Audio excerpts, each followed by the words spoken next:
And that is, society says that if you need to eat, right, one of the rules of society is that you need to eat, right? And did you know that one of the rules of society is not only do you have to eat, but you have to buy that food you're going to eat. And if you can't afford to buy food, then you're going to starve, right? Which is why we have food stamps. Yes? And you guys know what food stamps are, don't you? Yeah. Food stamps is feeding people, right? Remember, drone strikes are killing people.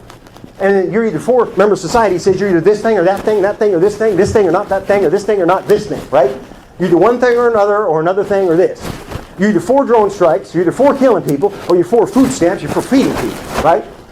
So if you want to know what you should be for or what you shouldn't be for, right? So if you're a Christian, you're for food stamps and you're against drone strikes. If you're one of those Christians, then you're for drone strikes and you're against food stamps, right?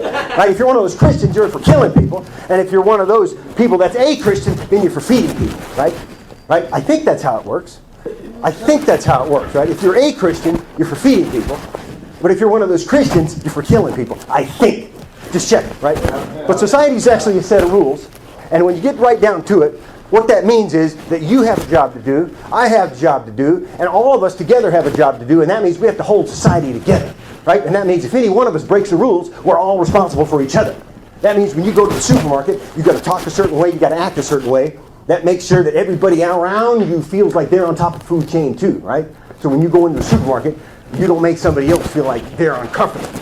That's why if you go into the supermarket and you're going to use food stamps, make sure that you do it on your own time. Make sure you do it either before people get there or after people get there, because nobody wants to be made to feel like they're having a bad day because they feel like that you're on top of the food chain because they're buying your food with food stamp money that could be used to kill all kinds of people all over the world because I'm one of those Christians. Amen.